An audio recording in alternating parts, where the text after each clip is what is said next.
오늘 조동문이 읽었던 그 본문 중에 8장 21절에 사람으로 말미암아 땅을 저주하지 아니하리니. 지금 뭐를 저주한 거예요? 땅을 저주했죠. 자, 홍수 심판의 목적은 뭐죠? 홍수 심판의 목적은 땅을 저주하는 거였어요.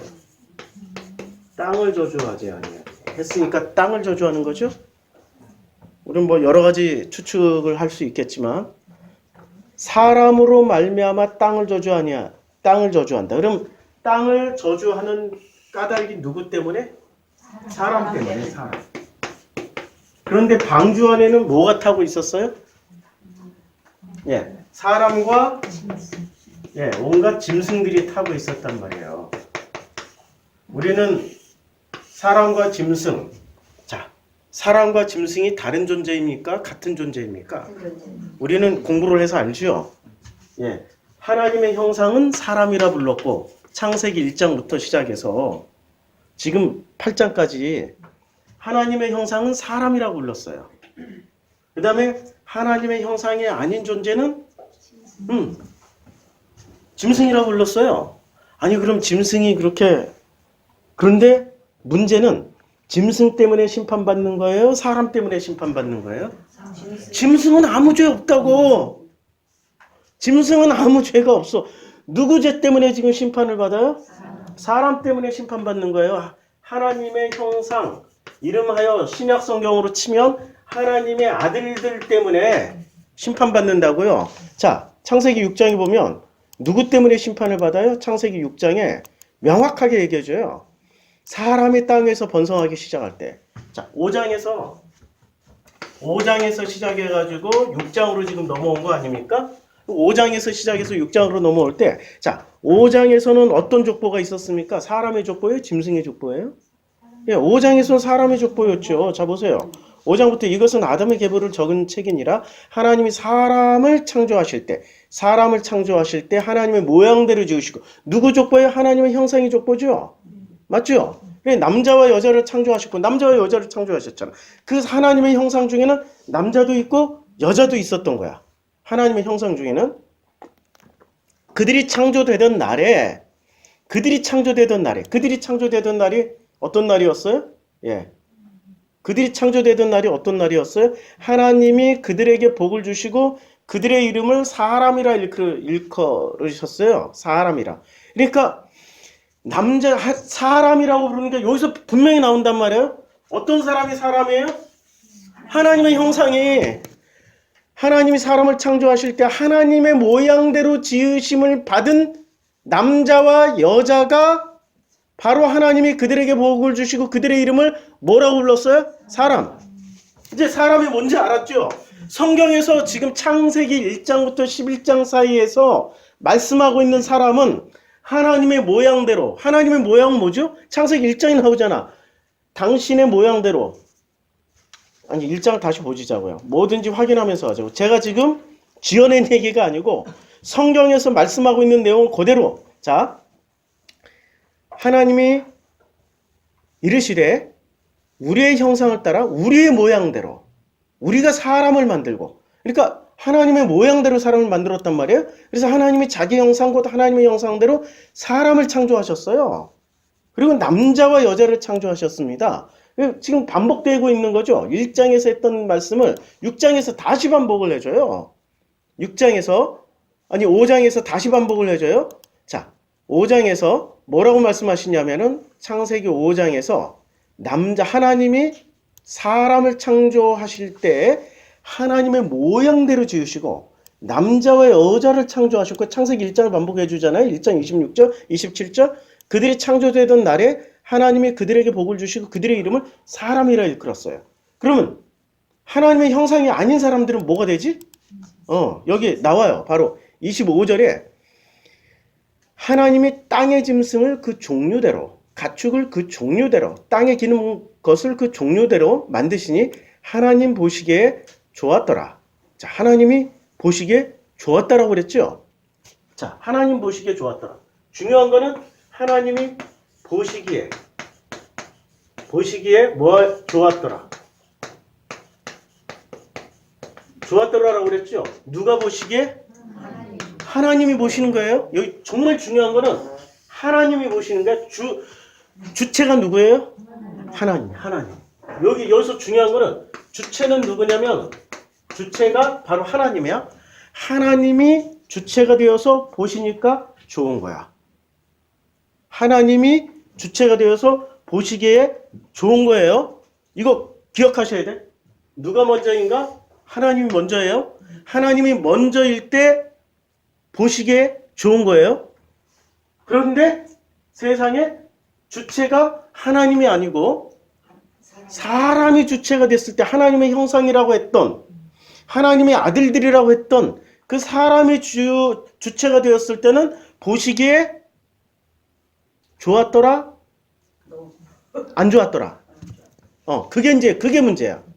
하나님이 하실 때는 문제 한 개도 없었어. 하나님이 주체가 됐을 때는. 사람이 주체가 됐을 때부터 문제가 되기 시작한 거예요. 자, 남자와 여자를 창조하셨고 그들이 창조되던 날에 하나님은 그들에게 복을 주셨어요. 그래서 그들의 이름이 비로소 사람이라고 사람이 된 거예요. 5장에서 다시 확인해 줬어요.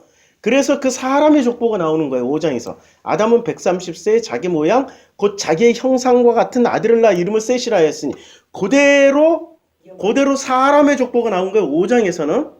그래서 5장에서는 아담은 셋을 낳으며 800년을 지내며 자녀를 낳았으며 그는 930살을 살고 죽었더라. 이렇게 사람이니까 살고 죽어야 돼. 사람의 족보는 어떻게 된다고요? 사람의 족보는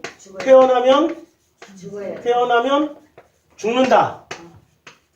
그런데 사람의 족보가 아니고 짐승의 족보는 태어나면 안 죽는다. 태어나면 안 죽는다. 자, 보세요. 창세기 4장에 다른 족보가 나온다고. 5장에서는 사람의 족보 나온다고. 근데 4장에서는 다른 족보가 나와요.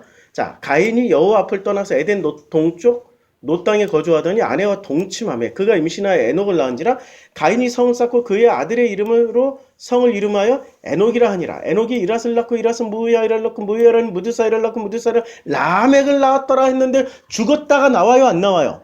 안 나오죠. 아니 목사님, 인간이 태어나면 반드시 죽는 거 아니에요? 여기서 말하는 거 그런 죽음이 아니라고. 육신의 죽음이 아니고요. 마음의 죽음. 육신의 죽음이 아니고 이름의 죽음이야. 이름. 누구 이름은 지금도 살아있잖아. 누가 살아있어요? 이순신 장군. 살아있잖아. 그분은 육신으로는 돌아가셨지만 그분이 남기신 명언. 나의 죽음을 날리지 말라. 명언은 살아남았잖아요. 맞죠? 맞잖아요.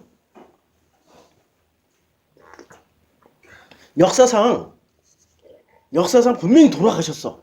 돌아가셨지만 아직도 소환할 수 있는 분들이 몇 분 계셔. 굉장히 많죠. 역사상에 우리 한국 역사만 보더라도 세종대왕. 우리는 한글을 읽을 때마다 세종대왕은 돌아가셨지만 세종대왕은 살아있어. 우리가 한글을 쓰고 읽을 때마다. 맞는 말이죠? 그쵸? 그러니까 이거는 성경을 읽을 때 이 정말 수준 낮은 사람들은 야, 이거 어떻게 사실이야? 이거 가짜야, 가짜. 왜? 아니, 어떻게 사람이 무리를 걸어? 아니, 오병이어가 어떻게 일어나? 아니, 어떻게 귀신이 쫓겨? 죽은 사람이 어떻게 살아나? 가짜야, 가짜. 그 사람들은 1차원적인 사고방식을 가지고. 그냥 산업혁명으로 치면은, 산업혁명으로 그 농경 목축하는 사람에서 조금 발전해가지고, 그래도 자기가 공부했다고. 기계혁명. 산업시대 18세기의 기계혁명. 기계는 있잖아요? 재료를 넣으면 물건이 나와. 인과관계가 분명해. 재료를 넣으면 물건이 나온다니까? 기계에다가 재료를 넣었어. 플라스틱 원료를 잔뜩 넣었더니 다라가 나와. 다라에 있잖아. 플라스틱 원료를 잔뜩 넣었더니 플라스틱 컵이 나와. 플라스틱 그릇이 나와. 이게 산업혁명의 결과물이야. 넣으면 나온다. 어떻게 콩 심은 데 콩 나오고 팥 심은 데 팥 심어야지? 어떻게 콩 심은 데서 팥이 나오고 팥 심은 데서 배가 나옵니까? 뭐 이러고 따지고 있는 사람들. 근데 성경은 그런 논리로 쓰여지지 않았어요. 성경은 너머의 논리로 쓰여졌다고. 그 너머의 논리가 뭐예요? 그런 논리, 인풋, 아웃풋이 명확한 인과응보로 쓰여진 게 아니라 그 너머에 하나님의 은혜의 논리로 쓰여졌는데 그걸 읽어내지 못한 신학자, 목사, 특히 이 장로아들이나 목사들 중에 아주 기독교에 대한 반감이 하늘을 찌르는데 나 기독교 싫은데요? 이랬다가는 아버지들한테 죽도록 맞으니까 기독교 좋아요. 이러고 있다 어린 시절을 이렇게 보내고 있다가 자기가 힘이 생기니까 공부를 정말 열심히 해. 진짜 많이 해. 우리 요새 용어로 치면 졸라 많이 해. 그래가지고 기독교를 까. 뭐로 까냐? 전부 이걸로 까. 어떻게 콩 심은데 콩이 나야 되는데 팥 심은데 팥이 나야 되고 해야 되는데 왜 콩 심은 데서 팥이 나고 팥 심은 데서 왜 배가 나오고 사과가 나와요? 그래서 성경은 잘못됐어요. 믿을 만한 책이 아니에요. 그럼 뭐를 믿어야 돼? 그래서 불교로 가야 됩니다. 나무아미타불. 이러고 하는 애 있잖아. 아니 우리 있잖아. 멀리 찾을 필요도 없잖아. 있잖아. 그래 맨날 무슨 스님 갖다 뭐 밴드 올리고 야 올리지 마. 근데 한마디 했잖아. 있잖아. 걔 어린 시절에 자기는 자기도 모르게 부모 따라서 이렇게 엄마 따라서 교회 다니다가 죽도록 맞아. 심지어 고문까지 당했잖아요. 교회 다니는데. 휴가가 오면은 너는 다른 사람 떠나고 너는 남을 것 같으니까 너는 지금부터 고문 훈련 받아라 그러고 엄마랑 같이 고문 훈련 받았대잖아. 몇 년 동안. 똥도 먹이고 뭐 별거 다. 이게 남의 얘기가 아니야. 우리 사이에 있었던 일. 우리 교회 말고 딴 데 무슨 영등포 어디에 있었던 교회 있었다. 그게 자기 분노 속으로 자리 잡아가지고 성경을 만나기도 전에 가짜를 만나버리고 나니까 이 성경에 대한 분노가 치밀어 올라서 기독교 반감으로 넘어가는 거예요. 기독교 반감까지는 좋아. 어차피 기독교가 종교 집단이니까. 근데 왜 성경까지 싸잡아가 넘어가가지고 성경은 잘못됐다고 팩트가 아니라고 이런 소리를 하냐고.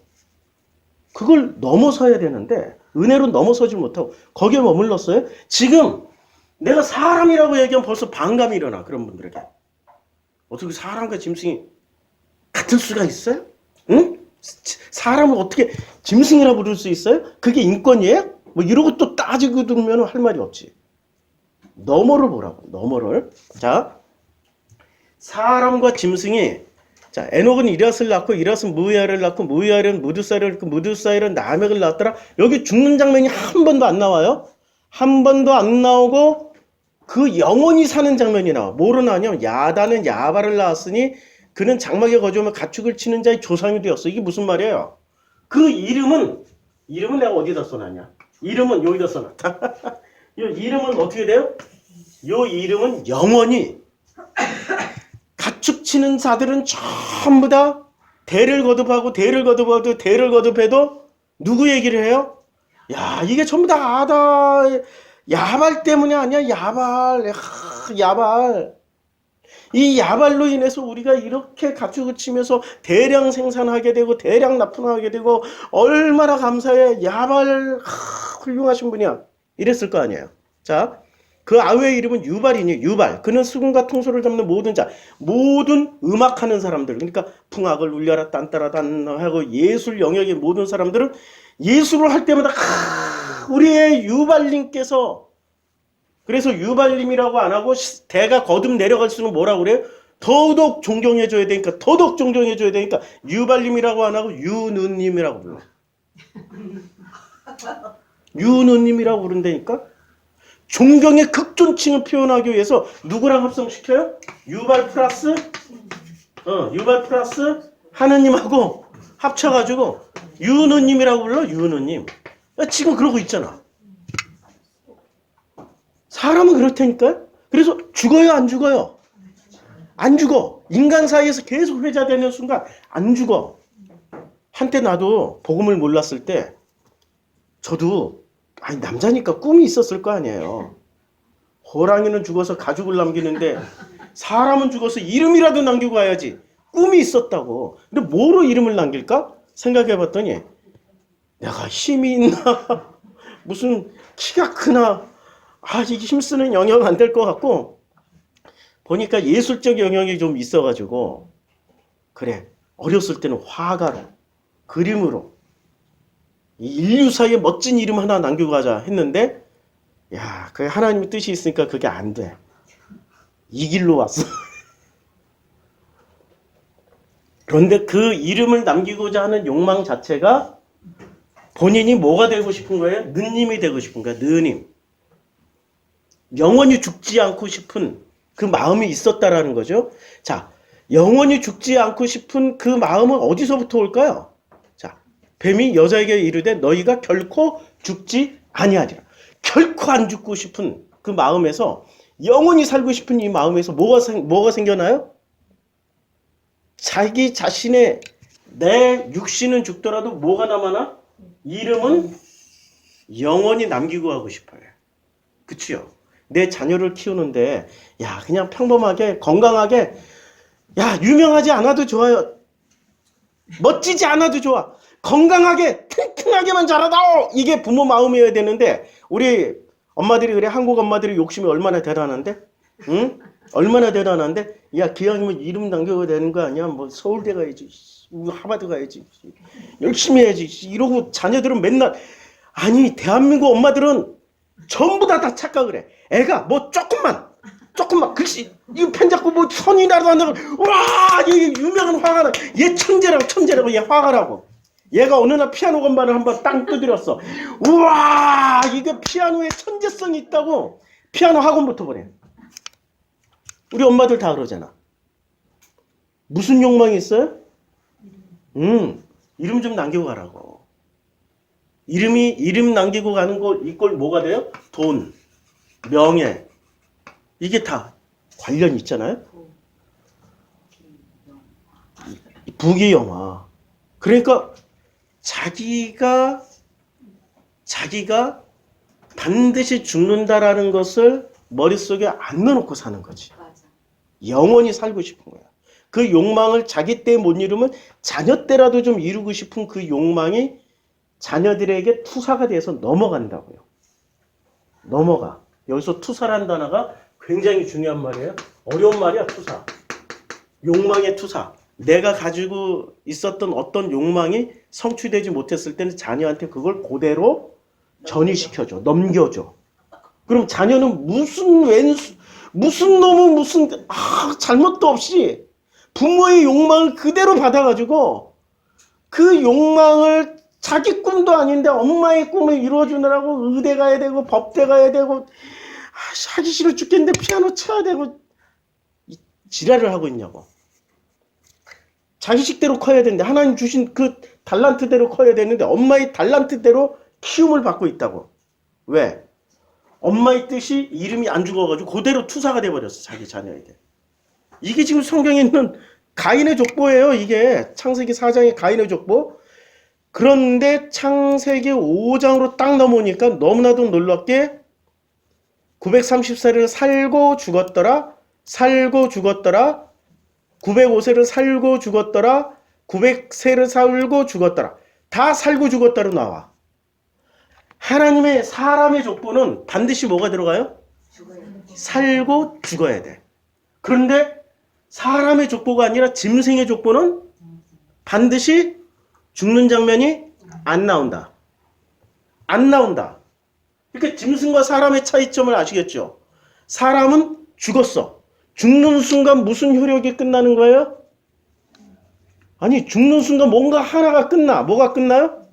뱀이 여자에게 이르되 너희가 결코 죽지 아니하리라 했는데 죽는 순간 뱀에 의해서 먹게 되었던 선악과의 효능은 끝난다니까?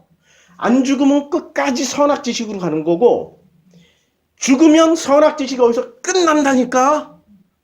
그래서 십자가에서 죽는 게 복이에요? 저주예요? 왜 복이죠? 선악지식이 끝난다니까? 안 죽으려고 하는 자기 욕망의 투사가 끝나. 대를 끊어버려야 돼. 대를. 내 자녀를 향한 대를. 그래서 어느 날 한번 문득 이렇게 생각해야 돼. 엄마와 자녀로서의 적당한 관계가 있다고. 짐승도 어느 순간 되면 자기 자녀를 떠나 보낸다고요. 짐승이 훨씬 더 잘해. 사람이 못해서 그렇지. 그렇죠? 지금 말하는 사람이 지금 이 복선이 깔려 있는 사람이에요. 진짜 하나님의 사람은, 하나님의 형상은 떠나보낸다고. 어떻게 떠나보내요? 창세기 2장이 나오잖아.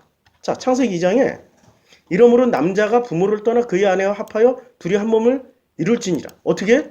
떠나야 된다니까. 부모를 반드시 떠나게 해줘야 돼. 독립을 하게 해줘야 되는데 세상에 아직도 독립을 못 시켜. 30이 넘었는데도 이 엄마가 다 해줘야 돼. 이 엄마가 뒤치다거리 다 해주고 뒤쫓아다니다 다 해주고 또 하다가 다 해주고 나중에 지쳐가지고 자식 새끼 원망하고 있어. 내가 어쩌다 이 지경에 됐나. 내가 어쩌다 이 지경. 그게 어쩌다 이 지경이 아니라 내 욕망 때문에 자기도 모르는 그 욕망을 그 자녀에게 투사해놨기 때문에 갸가 나고 나가 갸가 돼가지고 나가 못했던 걸 너에게서 이루어야 된다고 자기 바닥까지 긁어서 다 쓰다 보니까 오링났어. 힘이 없어. 어떻게 해야 돼? 수습해야지. 근데 수습을 못해. 그동안 투자해놓은 게 얼만데 조금만 더 하면 될 것 같은데 조금만 더 하면 절대 안 돼. 절대 안 돼. 하나님의 원리대로 절대 안 된다니까. 조금만 하면 될 것 같고 조금만 하면 될 것 같은데 안 된다니까. 경험해보셨죠? 다 경험해보셨죠? 자녀는 자기 뜻대로 절대로 안 커. 누구 뜻대로 커요? 하나님 아버지 뜻대로 크지. 내 뜻대로 안 큰다니까. 그래서 내 뜻대로 마옵시고 아버지 뜻대로 하시옵소서 확 독립시켜버려요. 굶어 죽든 가난해서 그냥 거시기가 찢어져 죽도록 가난해질 때까지도 내가 견뎌내야지. 그 견뎌내는 과정이 뭔가를 베풀 때보다 더 힘든다는 거 아시죠? 그 과정을 통해서 하나님을 만나야지. 왜 하나님 역할을 다 해주냐고. 하나님이 해주시겠다는데 왜 내가 그 역할을 다 하냐고. 왜 내가 시퍼렇게 살아있냐고. 맡겨버리시라고. 그냥 맡겨. 그런데 못 맡겨. 이 믿음 없는 것들이. 그게 믿음이 없는 거예요. 그게. 하나님을 믿노라 하면서도 하나님을 요만큼도 안 믿고 있어. 이런 얘기를 우리 교인들한테 얘기하잖아요. 진짜 교인 같으면 우리 교회 나오는데 대부분 이렇게 떠나. 그런 거를 합리화시켜주는 대형교회 목사들이 계시거든. 조금만 더 하라고. 주님께서 능력 주시고 할렐루야. 새벽제단 싸우라고 11조 싸우라고 막 이러면서 그런 막 기가 막히게 자기 뜻대로 막 할렐루야 하면서 한 10년만 해봐. 거덜나. 재산도 거덜나. 다 거덜나. 건강도 거덜나고. 인생 재미나게 살으라고 하나님 보냈는데 인생을 왜 스스로 노예가 돼가지고 스스로 종이 됐잖아요. 누구의 종? 자기 자녀들의 종이 돼가지고. 근데 그게 자녀들의 종이 된 거예요? 자기 욕망의 종이 된 거예요?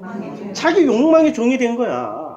욕심이 잉태한 즉 죄를 낳고 죄가 장성한 즉 사망을 낳는다고. 왜 욕심대로 산다? 왜 그 자기 사망의 길로 가냐고. 진리를 알지니 진리가 너희를 자유케 하리라고 됐는데 진리 안에서 자유케 되지 못하고 진리라는 이름 아래에서 거꾸로 종이 돼서 살고 있어.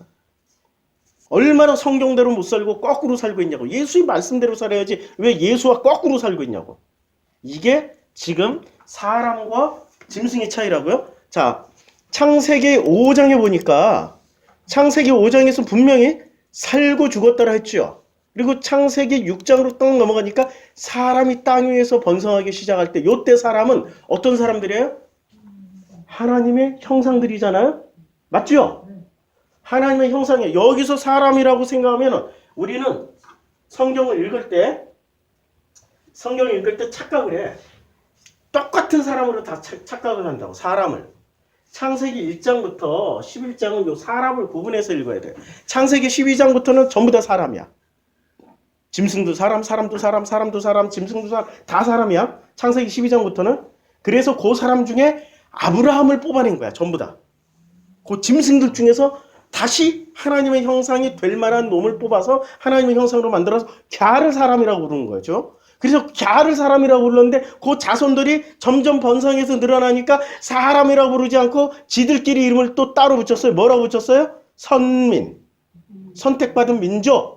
선민이라고 이름을 따로 붙인 거야. 그러니까 지금 여기서 말하는 사람이라는 개념은 선민에 가까운 개념이에요. 선민. 구분을 이제 하시는 거죠. 자, 사람. 그래서 창세기 6장에 이 사람이라는 게 지금 6장 1절에 사람이 땅에서 번성하기 시작할 때 요때 사람이 무슨 뜻이냐면 하나님의 형상이란 뜻이에요. 그래서 요 하나님의 형상을 뭐로 증명할 수 있냐면 하나님의 아들들이라고 바로 나와. 맞죠? 하나님의 아들들이에요. 이걸 기존 신학은 어떻게 하냐면 하나님의 아들들이 무슨 진짜 하늘에 사는 무슨 천상계와 인간계를 연결하는 무슨 반지의 제왕쯤에 나오는 중간지대에 있는 사람들로 생각을 한다고. 이게 유럽인들의 사고방식이야. 여기에 넘어가지 마시라고요. 유럽인들의 그 사고방식은 정말 후져요. 한 가지 확실한 건 분명한 게 있는데 뭐냐면 산업시대를 일으켰던 게 유럽인들이란 말이에요. 그러니까 플라스틱 넣으면 플라스틱 컵이 나와. 이런 건 기똥차게 잘해요. 유럽인들이. 플라스틱을 넣으면 플라스틱 컵이 나오고 쇠를 넣으면 총이 나와. 이런 건 기똥차게 잘한다니까 유럽인들이. 근데 뭐를 못해요? 넘어야 하나님 은혜를 못 본다고. 그 사람들이 하나님 은혜를 본 적이 어디 있어? 하나님 은혜를 언제 봤냐고. 그래 하나님 은혜를 본 사람들 중에 몇몇 사람들을 겨우 추천해주지. 예? 평화의 기도를 했던 성 아시시의 프란체스코 신부인가? 평화의 주여 나를 평화의 도구로 써주소서. 뭐 이런 사람들은 다 신비주의로 합리적으로 해석을 못한다고. 뇌 구조가 서로 연결이 되어 있어야 된다고. 그걸 순혈조합이라고 그래요. 연결이 되어 있어야 돼. 모든 걸 연결시켜야 된다고. 근데 연결을 안 시키고 이 사람들은 과학으로 분리를 시켜놨다고. 근데 분리를 시켜놓은 것을 예수님 당시에 대표적으로 분리주의자들이 누구였어요? 그들이 바리새야. 예수님은 분리를 시켜놓은 게 아니라 하나님과 인간을 연결시켜 주신 분이야. 그러니까 복음은 뭐냐면 모든 이치를 다 연결시켜서 사통팔달 깨닫게 해줘. 복음을 알면은 다른 분야도 다 깨달아. 제가 복음으로 들어오기 전까지 거듭나긴 했어도 복음을 이론으로 이렇게 이론으로 풀어낼 수 있는 수준이 안 됐을 때는 그때 하루에 100만 원씩 열흘 동안 1000만 원 주고 주식 공부를 했거든요. 그래도 집 한 채 날렸어. 안 되더라고. 왜냐면 다 끊어져 있었어. 제 정보나 지식이 다 끊어져 있었어. 저처럼 공부 많이 한 사람이 또 세상에 있겠지. 오늘 아침에 보니까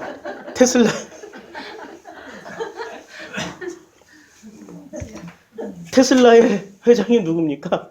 테슬라 자동차의 회장이 있잖아요? 이름이 갑자기 생각이 안 나는데 그 사람이 그랬대네. 남아공에서 태어나가지고 어렸을 때 그렇게 책을 많이 읽었대. 하루에 10시간, 12시간씩 책을 읽었대요. 도서관 하나를 다 읽었대. 그 얘기를 들으면서 어렸을 때 나처럼 보냈던 인간이 또 하나 있네? 있었네? 예. 특이하게 어렸을 때 그 특수훈련을 받는 사람들이 있더라고. 이 사람이 모든 사물을 연결시키잖아. 지금 새로운 미래 산업을 선두하고 있는 테슬라 회장이 누굽니까? 아유, 우리 또 정보 검색해 주신 분이 가셨네. 그래서 하나님의 아들들이라는 것은 이거예요. 연결시켜보면 분리해서 생각하는 게 아니라 하나님의 형상이라고 일컬음을 받았으면 우리는 하나님의 형상이면 거기서 끝나는 줄 알죠. 솔직하게 얘기해 볼까요? 거듭남이 체험을 했어요. 87년도에. 하나님 만났다고. 심지어는 확실한 그 증거까지 다 봤다고. 구원이 그때 이후로 한 번도 흔들려 본 적이 없었어요. 제가 무슨 짓을 해도 그분을 만났기 때문에 그분의 은혜로 나는 구원받았어가 결코 흔들린 적이 없었어. 그런데 문제는 모든 게 끊어져 있었어. 모든 성경의 내용과 내가 체험했던 것과 삶의 궤적과 공부했던 것이 다 분리가 되어 있었어. 분리가 되어 있었기 때문에 저는 굉장히 오랜 시간을 자폐로 살았어요. 무슨 자폐? 선악 자폐. 선악 자폐로 살았어. 선과 악은 다 끊어놔. 선은 선끼리 모아놓고 악은 악끼리 모아놓잖아. 끊어놓잖아. 둘 사이에 엄청난 구렁이 있다고. 둘 사이에. 나사로는 아브라함 품에 안겼고 부자는 저쪽 건너편에 있었어요. 부자가 뭐라고 그래요? 물 한 방울만 찍어서 어떻게 해달라고? 내 혀를 서늘하게 해주라고. 그리고 누구를 보내라고 그래요? 아, 이 부자 습관들이 참 못됐어. 쥐가 가서 처먹으면 되는 걸 나사로를 보내서 해달라고. 야, 부자들은 희한해. 누구를 부려먹을 수 있다고 생각하는 거야. 누구를 부려먹을 수 있다고. 그런데 아브라함이 뭐라고 그럽니까? 나사로를 안고 있던 아브라함이, 야, 너와 우리 사이에는 큰 구렁이 있어. 못 건너와. 건너갈 수도 없고 건너올 수도 없어. 그 큰 구렁이 뭐죠? 큰 구렁이? 이게 선과 악으로 끊어놓은 거예요. 선과 악으로 끊어놨어. 그들이 끊어놓은 거야. 그들이. 선은 선끼리, 악은 악끼리 다 모아놓으니까 여기는 선이고 여기는 악이야. 끊어져가지고 못 넘어가는 거야. 복음은 있잖아요. 다 연결시키는 거예요. 네트워크라고. 그물구조라고. 이제는 그물구조가 1차원, 2차원 평면구조가 아니라 이제는 3차원, 4차원에 3차원의 입체 공간에서 4차원의 시간까지 더해지고 5차원에 거기다가 뭐가 더 더해지고 6차원, 10차원, 12차원까지 넘어갈 수 있는 게 이게 복음의 구조에 모든 게 연결돼서 시간도 연결해버리고 과거, 현재, 미래도 연결해버리고 거기에 마음의 힘까지 연결되면은 복음은 무한대의 힘이 나오는 거예요. 복음의 능력을 아십니까? 모르니까 우리가 눈에 보이는 2차원 평면만 쫓아다니는 거지. 공부를 조금이라도 하면은 복음이 얼마나 대단한 능력의 힘이라는 것을 우리가 알 수 있단 말이에요. 자, 모든 걸 분리해버려요. 누가? 선악 자폐들이. 이 선악 자폐들이 모든 걸 분리해. 분리해서 생각을 해. 자, 하나님의 아들들이 사람의 딸들의 아름다움을 보고 자기들이 좋아하는 모든 여자를 아내로 삼는지라. 이게 토부잖아요. 토부는 제가 전에 몇 번 했으니까. 자, 토부의 주체가 하나님일 때는 어떻게 돼요? 사람의 딸들의 아름다움. 자, 그러니까 하나님의 아들들이 여기서는 사람이 땅 위에서 번성하기 시작할 때 그들에게서 딸들이 났어요. 사람의 딸, 분리를 했어. 사람의 딸, 그 다음에 하나님의 아들들. 벌써 여기서 뭐가 시작됐어요? 아니, 사람은 전부 다 하나님의 형상이라고 그랬잖아. 창세기 1장, 창세기 4장, 5장. 분명히 말씀했잖아요. 4장, 5장. 근데 사람의 딸과 하나님의 아들들이 분리가 됐어요. 그래서 분리가 시작됐다고. 벌써 뭔가 하나님의 뜻이 아니라 지금 여기에 무슨 힘이 작동되고 있어요? 하나님의 뜻이 아니라 뭐가 작동되고 있어요? 선악 지식의 힘이 작동되고 있죠. 선악 지식의 논리가 작동되고 있죠. 자, 하나님의 아들들이 사람의 딸들의 아름다움을 보고 자기들이 좋아하는 모든 여자를 아내로 삼는지라. 요때 사람의 딸들이, 하나님의 아들들이 사람의 딸들의 무엇을 봐요? 토부를 봐. 아름다움이 토부였어. 이 토부를 보고 자기네들이 아내로 삼아버려요. 요때 주체가 바뀌었어. 이제까지 창세기 1장에서는 하나님이 보시기에 좋았더라가 토부란 말이야. 하나님이 토부하셨다. 하나님이 토부하셨다. 하나님 토부하셨다. 하나님 보시기에 좋았더라. 보시기에 좋았더라. 보시기에 좋았더라라고 했는데 그때 주체는 토부의 주체는 누구였어요? 하나님이 주체였지요. 그런데 창세기 6장에 딱 넘어오니까 주체가 누구로 바뀌어요? 하나님의 아들들. 그러니까 하나님의 형상들이라고 하는 사람들이 주체를 하나님의 형상이라고 해도 거듭난 사람이라 하더라도 자기 뜻대로 살아버린 거야. 누구 뜻대로 살아야 돼요? 하나님 뜻대로 살아야 되는데 지 뜻대로 지가 토부를 써버리기 시작하는 거야. 그게 바로 심판의 대상이야. 여호와께서 이르되, 요거 보자마자 여호와께서 이르되 나의 영이 영원히 사람과 함께하지 아니하리니. 이때부터 심판의 대상이 돼버려요. 하나님의 형상, 하나님의 아들들이라 할지라도 주체가 누구로 바뀌어야 돼? 누가 먼저가 주체가 돼야 돼요? 내 뜻대로 마옵시고 아버지 뜻대로 하시옵소서라고 해야 되는데 내 뜻대로 마옵시고 아버지 뜻대로 하시옵소서가 안 되고 누구 뜻대로 해버리려고 그래요? 자기 뜻대로 해버리려고 하면은 그때부터 하나님의 아들조차도 하나님의 형상조차도 심판의 대상이 돼. 심판의 대상이 돼서 8장에 이런 결론이 나오는 겁니다. 8장 21절. 여호와께서 자 21절 내가 다시는 사람으로 말미암아 땅을 저주하지 아니하리니 이는 사람의 마음이 계획하는 바가 어려서부터 악함이라. 누구 때문에 심판을 안 하신다고 그랬어요? 사람. 그러니까 하나님이 사람이라는 존재가 이제는 하나님의 형상, 하나님의 아들들로 인해서 이제까지 심판이 있었단 말이에요. 창세기 1장부터 시작해가지고 창세기 1장부터 지금 8장까지는 전부 누구 때문에 하나님 심판했어요? 에덴 동산을 하나님이 왜 심판했어요? 아담과 하와 때문에. 그럼 아담과 하와는 하나님의 아들, 딸 맞잖아요. 그쵸? 그 다음에 가인과 아벨은 누구 형상이었어요? 아니, 가인은 잘 모르겠는데요. 아벨은 확실히 맞죠? 그쵸? 지금 창세기 6장 누구 때문에 심판이 들어왔어요? 놀랍게도 사람들 때문에 하나님의 형상들 때문에 다 심판이 이루어졌다고. 근데 앞으로는 누구 때문에? 하나님 형상들 때문에는 심판을 안 해. 심판을 안 해. 이렇게 땅을 저주하지 안 해. 그러니까 땅을 저주한다는 게 뭘 저주하는 마음. 이제는 우리는 마음의 저주를 받을 이유가 근데 아직도 마음이 괴로워. 그러면 마음이 힘들어. 그러면 이게 우리가 저주를 받고 있는 거예요? 아니면은 심판을 받고 있는 거예요?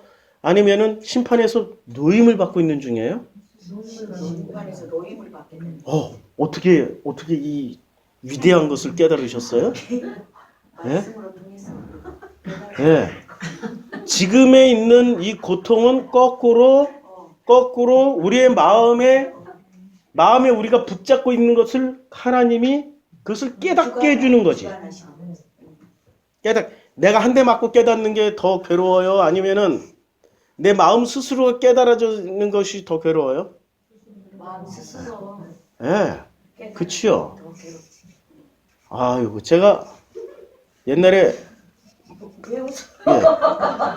제가 서울신학대학교 교목으로 있을 때 그게 2000년도인가 그 2000년 지금 한 20년 전쯤에 LA 동양성결교회에 그 박동선 목사님인가 죽으면 죽으리라 안희숙 사모의 남편이셨던 유명하신 목사님을 제가 모셨어요. 수련회 강사로 오셔가지고 제 교목실에서 하는 일이 주로 그런 분들 모시는. 그러니까 섭외한. 감사 섭외한. 기독교 방송에 그 신앙 간증 오랫동안 하셨던 곽규석 장로님 있잖아요. 곽규석 목사님 되셨지. 곽규석 목사님이 이분이 어디 가서 신앙 간증하면은 자기가 그 진행했던 프로그램 있잖아요. 거기에 나왔던 신앙인들 얘기를 많이 해주잖아요. 저도 그럴 만큼의 강사들을 많이 유명 신앙인들을 많이 이렇게 제가 직접 모시고 얘기도 하고 같이 밥을 먹는 사람이 나야 언제나. 아니면 내가 밥을 먹이러 다녀야 되니까. 주무시러 호텔까지 모시러 다니는 게 나였으니까. 주로 차 안에서 비밀스러운 얘기도 많이 나눴어. 그 분 중에 기억나는 게 LA 동양성결교회 전 담임 목사님 박동선 목사님인가? 이름 헷갈려요. 그 동선 목사님하고 그 후임으로 오셨던 목사님 있잖아요. 아주 젊은 목사님. 또 지금 이제 동양성결교회에서 개척해가지고 나가신 목사님 계셔요. 그 책도 굉장히 많이 쓰셨어요. 그분하고 두 분을 제가 시간대를 좀 달리해서 두 분을 같이 모셨어요. 두 분을 같이 모시면서 이 두 분을 다 경험을 해봤어. 다 경험을 해보고 같이 만나보고 얘기를 해보고 이러면서 제가 잘한 것도 있고 실수한 것도 있을 거 아니에요. 근데 이 두 분한테 제가 잘한 것 90%인데 실수한 게 1%인데 1% 실수해서 뭘 실수를 했냐면 박 목사님은 박 목사님이 딱 뜨니까 미국에서 장로님이 5분 있다고 오셔. 우리는 평생 동지입니다. 목사님 가는 곳은 죽을 때까지 따라다닙니다. 이러고 이 장로님들이 그때가 IMF 끝나고, 아니, IMF 직후 얼마 안 됐을 때였어요. 98년도, 99년도. 98년도에 IMF 있었을 때, 98년도, 99년도 그 어간인데, 이분들이 딱 오시더니, 내가 그 목사님, 그 노인 목사님, 80이 넘으신 노인 목사님을, 정말 그 노인 목사님을 흡족하게 해드렸나 봐. 장로님 5분이, 수석 장로님, 그것도 한 분이 다 자기가 수석이 아니고 5분이 때마다 타임마다 돌아가면서 자기가 수석 비서관을 하는 거야. 근데 5분이 공통 분모가 있어.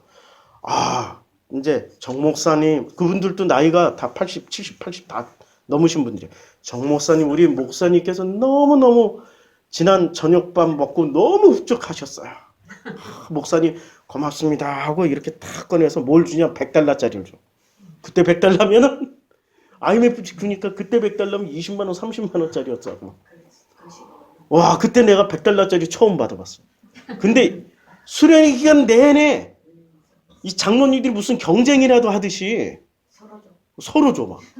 목사님 소금 사우나, 우리 목사님 소금 사우나 그렇게 하고 싶었는데 목사님 최고의 소금 사우나를 모셔주셔서 감사합니다 정 목사님.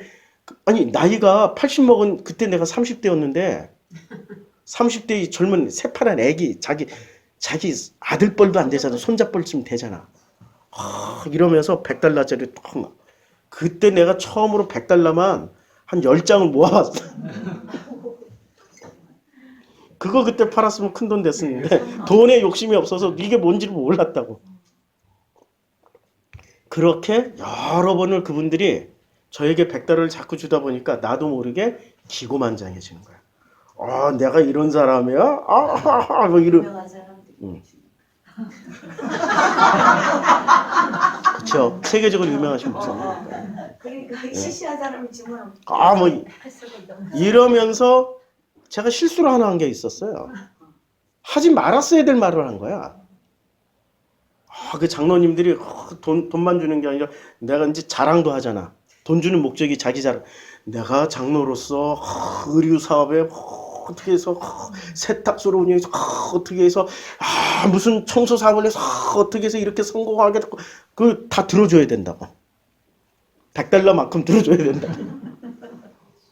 그때는 제가 분리가 돼 있어가지고 연결이 안 돼 있어서 분리가 돼 있어가지고 다 들어줄 수 있었어요.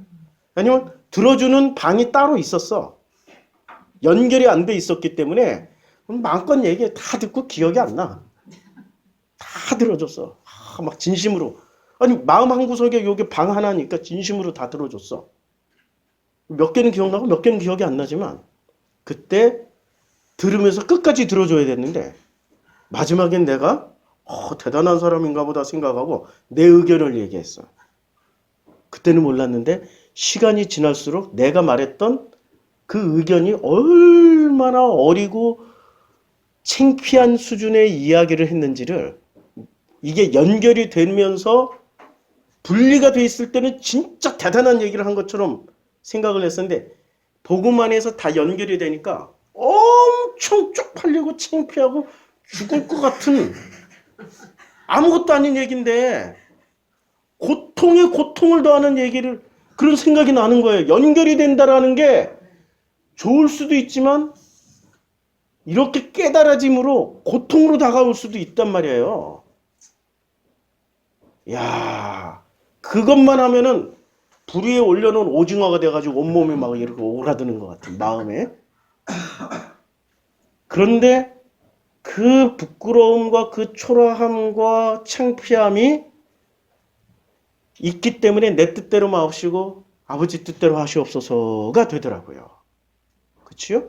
깨달아진 게 고통이지만 그 고통 때문에 내 뜻대로 내가 얼마나 어리석은 인간이라는 걸 알게 되니까 내 뜻대로 마옵시고 아버지 뜻대로 하시옵소서라고 이런 고백이 되는 거예요. 건너가게 되더라고요. 우리가 제 설교를 듣다가 내 자녀에게 너무 심했구나. 아우 정말 몹쓸 짓 했구나. 이러고 너무 괴로워하는 게 아니라 그때마다 이건 하나님께서 내 회로를, 끊어졌던 회로를 연결시켜 주는 거구나. 이렇게 마음이 살아나게 해주시는 거구나. 마음이 죽어 있을 때는 그거 회개 안 한다니까? 잘했다라고, 언제나 잘했다고, 진짜 잘했어, 이러고 살지. 연결되는 순간부터는 그렇게 창피하고 죽을 것 같고, 별것도 아니야. 남들에게 얘기해봐. 아이, 그거 가지고 그래. 난 더 심해. 이런 얘기를 할 수밖에 없는 어떤 좀 아무것도 아닌데. 그런데 불 위에 올려놨던 오징어처럼 그 생각만 하면 온몸에 오그라들고 막 죽을 것 같아. 불에 타는 듯한 고통이 막 생겨나. 그럴 때마다 어떻게 이겨낸다고요? 아, 이게 하나님의 은혜구나. 내가 눈을 못 뜨고 귀를 열지 못하고 문둥병자처럼 감각이 없을 때는 깨닫지 못했던 건데 하나님이 모든 회로를 다 연결시켜 주셨네. 선악자패에서 이제 통합적인 인간으로 이렇게 나를 복원시켜 주셨네. 할렐루야. 그때마다 그 고통 가운데 고백할 건 하나밖에 없어. 야, 이래서 내 뜻대로 하지 마시고 아버지 뜻대로 하시옵소서. 그런데 인간들은 어떻게 했어요? 지들이 보시기에 좋았다고 그랬잖아. 지들이 보시기에 좋았다고 그랬잖아. 그럼 내 뜻대로 하는 거예요? 아버지 뜻대로 하는 거예요? 내 뜻대로 하지. 그러니까 자기 뜻대로 한다라는 것 자체가 이게 함정이야, 지금. 자, 인간은 선악 지식을 먹은 이후로 창세기 3장에 분명히 선악 지식을 먹었어요. 너희가 결코 죽지 아니하리라. 먹었어요? 근데 창세기 4장으로 넘어가니까 하나님이 이걸 너무나도 놀랍게, 야, 니네가 선악 지식을 먹었어? 그럼 선과 악을 알겠네? 그러니까 선을 행하면 어찌 낯을 들지 못하겠느냐? 선과 악을 안다라는 얘기야, 지금. 안다라고 전제하고 가인에게 말씀해 주신 거야. 야, 선을 행하면 어찌 낯을 들지 못하겠느냐? 선을 행하지 아니하면 죄가 문에 엎드려져 있다. 그러니까 죄가 너를 원하나 너는 죄를 다스려 하고 죄를 다스리라고 누구에게 얘기해 준 거예요? 아니, 가인에게 얘기해 줬잖아. 그럼 가인은 창세기 4장 7절에 주체가 뭐로 바뀌었어요? 하나님이 주체를 누구한테 줬냐고. 사람한테 줘버렸어. 사람한테 줘버렸어. 창세기 4장 7절에서 드디어 누가? 하나님이 죄를 다스려야 되잖아요. 맞잖아요. 하나님이 선악의 주체이시고 하나님 모든 것의 주인이시고 왕이시잖아. 그런데 세상에 주체 이동을 시켜버렸어. 누구에게? 하나님이 사람에게. 그러면 네가 선악을 알고 있잖아? 지금 이게 그 얘기잖아. 네가 선악을 알고 있으면은 그러면 네가 악을 다스려. 지배하라니까 마샬 하라니까 마샬 공부했죠? 예, 마샬. 요게 다스릴지니라 이게 마샬. 다스려. 이게 통제해. 네가 지배해버려. 네가 그것을 통치하라고. 네가 그것을 확 쥐어잡고 네가 한번 해봐. 이런 얘기란 말이야. 네가 한번 해봐. 하라고 주체를 하나님이 탁 넘겨줘 버렸어. 누구한테? 사람한테. 하나님의 형상이라고 하는 사람들에게. 넘겨줬더니 어떻게 했어요? 결과로 야, 때려 죽였어. 때려 죽였다니까 들에 있을 때 그의 아우 아벨을 쳐 죽이니라 마샬을 탁 넘겨줬어요. 주체를 하나님께 넘겨주니까 죽임이 일어나. 죽였다니까? 인간이 가지고 있는 최고의 목표는 뭘까요? 성취하는 기쁨이에요? 이루는 기쁨이에요? 목표를 이루어서 이름 남기는 기쁨이에요? 아니면 그냥 매사에 모든 게 행복하고 기쁘고 즐겁게 사는 게 좋아요? 말이 좀 어렵다. 행복, 기쁨, 재미나게 살고 싶죠? 아니, 이게 우리의 기쁨이잖아요. 이렇게 살고 싶잖아요. 근데 인생 살아오면서 뒤돌아보니까 행복과 기쁨과 재미가 있었던 삶을 살으신 분 한번 손 들어보세요. 나는 태어나면서 지금까지 너무 행복했고 너무 재미났고 너무 즐거워요. 이러면은 손 딱 들잖아요. 그러면 사람들이 다 쳐다보고 바보 아니야? 저 분명히 바보일 거야. 제정신 가지고 있으면 1년 360일 즐거울 수가 없어. 1년 360일 어떻게 즐거워? 바보나 즐겁지. 제가 아프리카에서 지금 한국으로 치면 노인 요양병원 같은데, 근데 노인 요양 실버타운이야. 지금 제가 가고자 하는 모델이 그 모델이에요. 짐바브웨에 백인들 엄청 많이 살아요. 옛날 남아공이었으니까 거기가 백인들 엄청 살고 그 중에 유대인들 진짜 많이 살아요. 제가 그 요양병원, 요양 실버타운, 얼마나 큰지 실버타운이 차 타고 들어가야 돼. 그리고 좀 중증인 분들은 병원 시설 내에 있고, 건강한 분들, 또 부부끼리 들어온 분들은 노인들인데도 각자 집들이 다 있어. 그 타운 안에. 그러니까 병원을 중심으로 한 실버타운이야.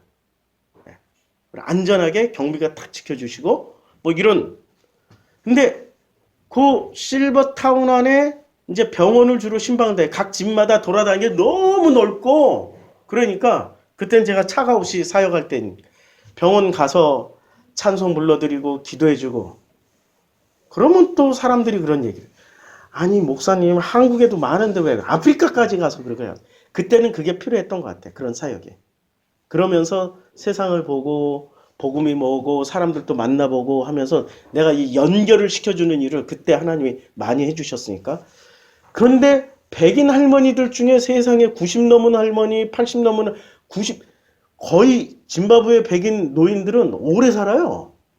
90살, 100살이 흔하게 살아요. 거기 고지대니까 해발 800m에서 1300m까지 존재하는 땅이 그 짐바브웨라 1년 12달 내내 가을 날씨야. 가을 날씨. 초가을부터 늦가을까지만 있어. 초가을부터 늦가을까지만. 진짜 날씨 좋아. 그런데 거기에 신방을 다니다 보니까 유대인 노인들이 그렇게 많아요. 왜냐면 돈이 있으니까 다들 실버타운으로 들어온 거야. 유대인 노인들이. 근데 그분들을 신방하면서 그분들과 함께 찬송하고 기도하면 그분들은 나는 유대교인인데 하고 거부할까요? 아니면 다 받아줄까요? 거부할까요? 받아줄까요? 내 예수 그리스도 얘기하고 다 전해도 다 받아요. 너무 신기하게. 나는 진심으로 받는 줄 알고 할렐루야 했는데 그 다음에 가서 보면 또 유대교 얘기하고 그분들이 우리를 전도하고 있더라고. 그분들이 우리를 전도하고 있더라고.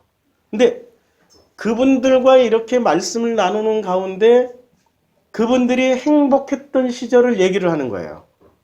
이제 관계가 더 깊어지니까 행복했던 시절을 언제로 얘기하냐면 지금 이 순간이 아니고 과거의 어느 때를 얘기해줘. 세상에 그분들 90세가 97세가 돼가지고 파팔머니가 됐어. 이렇게 그냥 보면은 딱 백인 노인들 늙으면은 마녀처럼 생기잖아요. 그런 줄 알았어. 근데 이분들이 자기 20대 때 결혼 사진부터 30대, 40대, 50대 사진을 보여주는데 와, 헐리우드 배우인 줄 알았어. 정말 기똥차게 잘생겼는데 나이 먹으니까 이렇게 되는구나 로 봤는데 행복했던 시절을 언제로 얘기하냐면 제일 젊고 예뻤을 때를 행복했던 시절이라고 얘기하더라고. 자녀들이 성공했을 때를 행복했다라고 얘기하더라고. 지금은 행복하다는 얘기를 안 하더라고. 복음은 그러니까 그분들은 언제 행복했던 거예요? 지나고 나서 되돌아봤더니 뭔가 이루고 성취하고 자기가 잘 예뻤다라는 기준. 근데 복음은 있잖아요. 언제 행복해요? 지금 이 순간이 제일 행복한 거예요. 지금 이 순간. 아니 목사님 지금 이 순간 나 행복할 조건이 하나도 없는데? 예? 아니 지금 마누라가 남편이 자식 새끼들 보면 죽을 것 같은 그게 최고 행복할 때라고. 그게 최고 행복. 그때마다 뭐라고 고백하게 돼야 돼요? 내 뜻대로 마옵시고 아버지 뜻대로 좀 해봐요. 아버지 뜻대로 좀 해봐요. 그 고백할 때가 최고의 행복이라고. 예수에게 있어서 최고의 행복은 무리를 걸었을 때였어요. 오병이어를 일으켰을 때였어요. 회당장 야이로의 딸이 죽었던 딸을 살렸을 때였어요. 아니면은 십자가에 못 박혀 돌아가시는 그 순간이었을까요? 언제 가장 행복했을까? 예수에게는 내 뜻대로 마옵시고 아버지 뜻대로 하시옵소서라는 자기 내려놓음의 그 시간에 그 결과물이 직접 십자가에서 실현되었을 때 다 이루었다. 그것만큼 행복한 고백이 어디 있어? 다 이루었다. 아버지의 뜻을 다 이루었다라는 그 순간이 가장 행복하고 기쁘고 재미난 거 아니야? 왜 행복과 기쁨과 재미의 기준을 왜 자꾸 세속적인 누구 짐승 기준으로 자꾸 놓냐고? 왜 자꾸 짐승의 기준으로 행복의 기준을 하향을 시키냐고? 이렇게 다운 계약서를 자꾸 맺냐고? 자꾸 다운 계약서 속이잖아. 다운 계약서는 한국에서 다운 계약서 아시죠? 우리 부동산 하시는 권사님 안 계죠? 다운 계약서는 속이는 거잖아. 그렇죠? 그런데 왜 자꾸 다운 계약서를 쓰냐고. 짐승처럼. 행복과 기쁨과 가장 즐거움은 지금 이 순간 여기 계속 진행형으로 이루어진다고요. 그걸 어떻게 할 수 있어요? 모든 끊어졌던 회로가 연결되면 돼. 연결되면.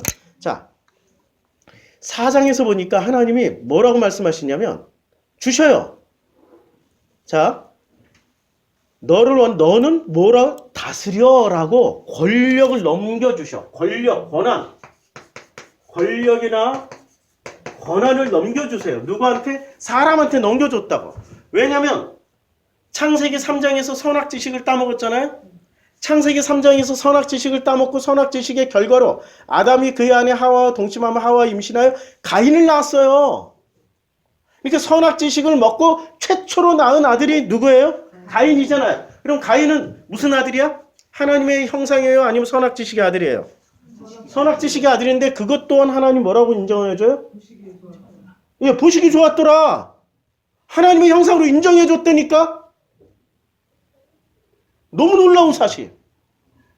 너무나 놀라운 사실.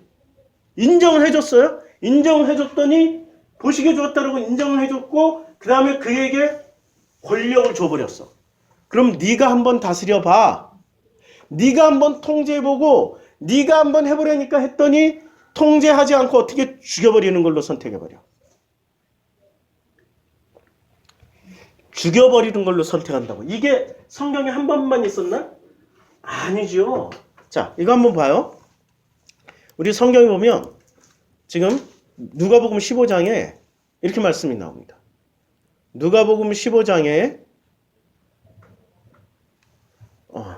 아들이 나오는데 자, 또 이르시에 어떤 사람에게 두 아들이 있었어요. 둘째가 아버지에게 말하되 아버지여 재산 중에서 내게 돌아올 분깃을 내게 주소서라고 얘기를 했어. 선악 지식을 내가 가졌으니까 선악을 판단할 능력을 나한테 주소서 했을 거 아니에요. 그때는 하나님 넘겨줘요, 안 넘겨줘요? 넘겨줬죠. 지금 예수님이 하신 말씀에도 줘요, 안 줘요? 분깃을 주지요. 그러니까 넘겨준다니까 하나님 넘겨주셔. 넘겨줬어요. 그래서 아버지가 그 살림을 각각 나눠줘 버렸어. 살림이라는 게 부란 말이에요. 부라는 건 성경에서 부다, 가난하다, 이건 마음을 네가 한번 통치해봐 하고 넘겨줘 버린 거야.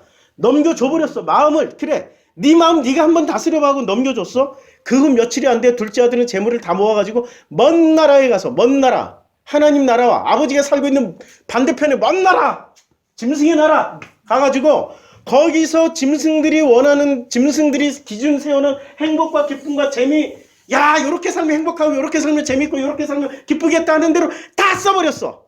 재산을 싹 낭비했죠. 다홉째는 그날에 크게 흉년이 들어 그가 비로소 궁핍한지라. 야, 어쩌면 이렇게 꼭 흉년이 들까? 에? 아브라함도 흉년 들고 이삭도 흉년 들고 야곱도 흉년 들고, 야, 어쩌면 이렇게 다 흉년이 들까? 성경에 마음에 어떤 갈급함이 생기는 거는 흉년이 돼야 마음에 갈급함이 생겨요. 그쵸? 야, 표현 기똥차. 우리 예수님은 모세오경에 정통하신 분이라니까. 흉년이 들어 그가 비로소 궁핍하게 됐어. 궁핍하니까 행복과 기쁨과 재미, 인간들, 짐승들의 기준으로 삼았던 행복과 기쁨과 재미는 재물이 있을 때는 행복하고 기쁘고 재미난 것처럼 여기지만 궁핍하게 되니까 어떻게 돼요? 이 기준이 왕창 다 깨져버리는 거야. 그래서 돼지를 치게 하였고 돼지 먹는 주염 열매로 배를 채우다 보니까 스스로 돌이켜 내 아버지에게는 양식이 풍족한 품꾼이 얼마나 많은가. 나는 여기서 줄여 죽는구나. 내가 일어나 아버지께 가서 이르기를 아버지 내가 하늘과 아버지께 죄를 지었어. 뭐가 죄를 지은 거예요?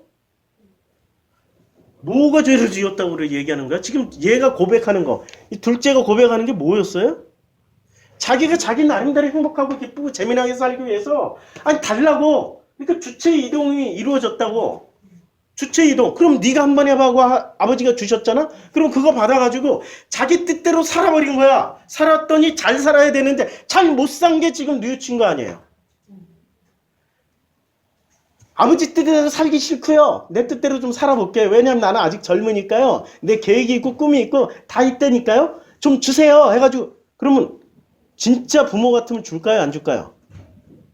주지요. 멍청한 부모는 야 막 설득하지 끝까지. 야 안 된다 그러면 안 된다 그러면 거기 가면 죽는다. 야 거기 가서 있는 게 행복 가짜다 기쁨도 가짜다 재미도 가짜다. 야 하지 마라 하지 마라 이러고 통제를 할 거 아니야. 그게 바로 선악 기준으로 판단하고 있는 거라고.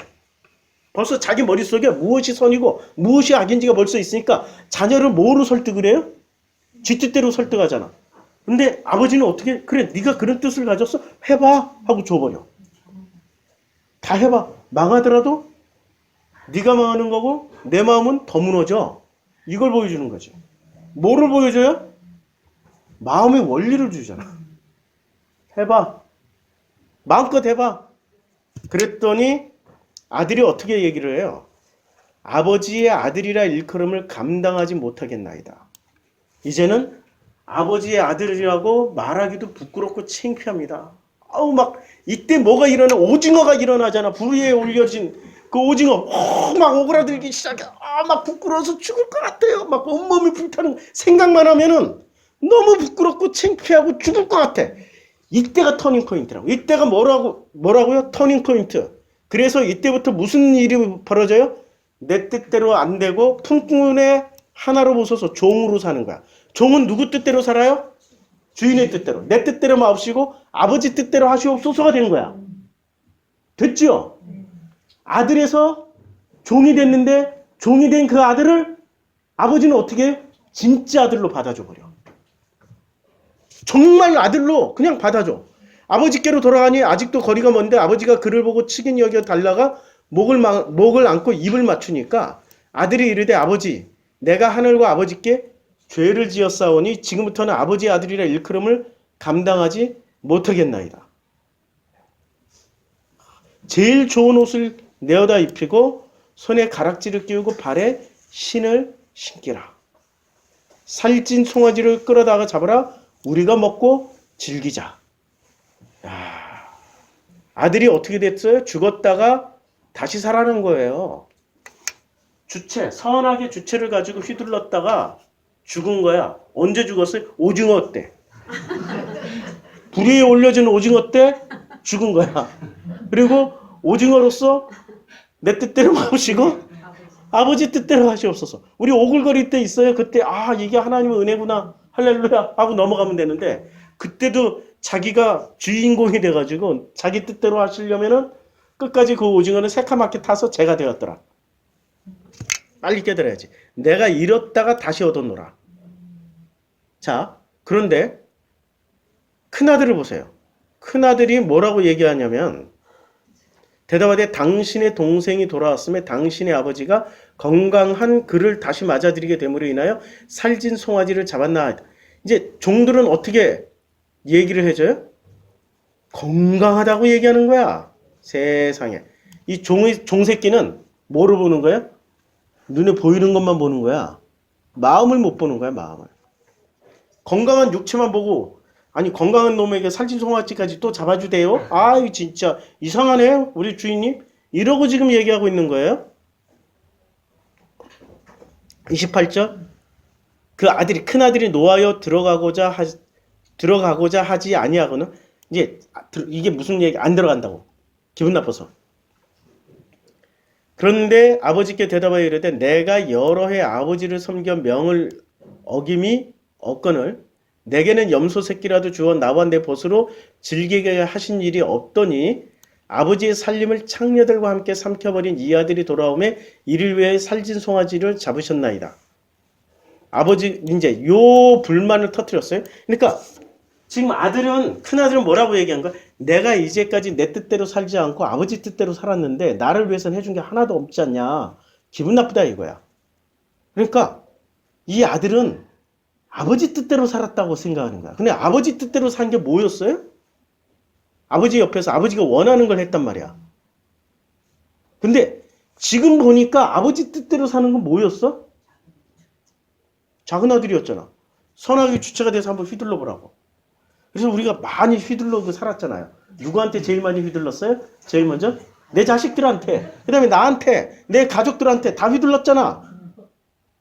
그러니 그때부터 오글거리기 시작하는 거지. 복음이 들어올 때마다 불에 올려놓은 오징어가 되는 거야. 그때마다 막 오글거리고 쫄아먹고 미칠 것 같아. 그때마다 내 뜻대로 마시고 아버지 뜻대로 하시옵소서 하면은 그때마다 아버지께서 오셔가지고 가장 좋은 옷과 가락지를 끼워주신다고. 신발을 신겨주시고. 그런데 이 아들은 아버지 뜻을 지가 알았다고 생각하는 거야. 지가 알았다고 생각하고 곧 아버지가 원하는 걸 다 해줬다고 생각했어. 근데 아버지께서 뭐라고 그래요? 아버지 말씀 잘 들어보세요. 아버지가 이르되 너는 항상 나와 함께 있으니 내 것이 다 내 것이로 돼. 내 것이 다 내 거야. 이거 왜 못 깨닫지? 그러니까 이 큰아들도 아버지의 뜻이라고 생각한 대로 열심히 살았으면은 그냥 네 모든 유산은 다 네가 물려받는 거야. 그런데 내 동생은 죽었다 살아났으며 내가 잃었다 얻었기로 우리가 즐거워하고 기뻐하는 것이 마땅하다. 그러니까 큰아들에 대한 징벌이 있어요? 없어요? 없죠? 없다니까? 아버지는 징벌을 안 내렸어. 자, 징벌을 안 내렸어요? 창세기 8장에 있는 말씀을 이루셨어요? 안 이루셨어요? 내가 다시는 사람으로 말미암아 땅을 저주하지 아니하리니 이는 사람의 마음이 계획한 바가 어려서부터 악함이라. 다시는 땅을 저주하지 아니하리니. 아들 징벌 안 내렸죠, 큰아들. 그대로 그 약속을 지키셨죠. 이래서 모세오경을 알아야 복음서를 읽을 수 있어요. 안 내리셨다고. 그런데 스스로 지옥으로 들어갔어. 누가? 큰아들이. 큰아들이. 왜? 비교해버렸다니까. 하나님의 아들이었는데도 스스로가 선악을 가지고 휘두르다 보니까 비교함으로 인해서 스스로가 비참해져 버렸어요. 이제까지 행복과 기쁨과 재미로 살았던 사람이 이게 한순간에 깨져버린 거야. 그치요? 그러니까 큰아들도 각자 행복, 기쁨, 재미를 살았고 작은 아들은 아예 대놓고 지가 원하는 행복, 기쁨, 재미를 살았는데 둘 다 왕창 깨지는 자리에서 작은 아들에게는 아버지가 격하게 피드백을 주셨는데 큰 아들에게는 격하게 피드백을 안 주시고 차분하게 주셨어. 뭐라고 주셨어요?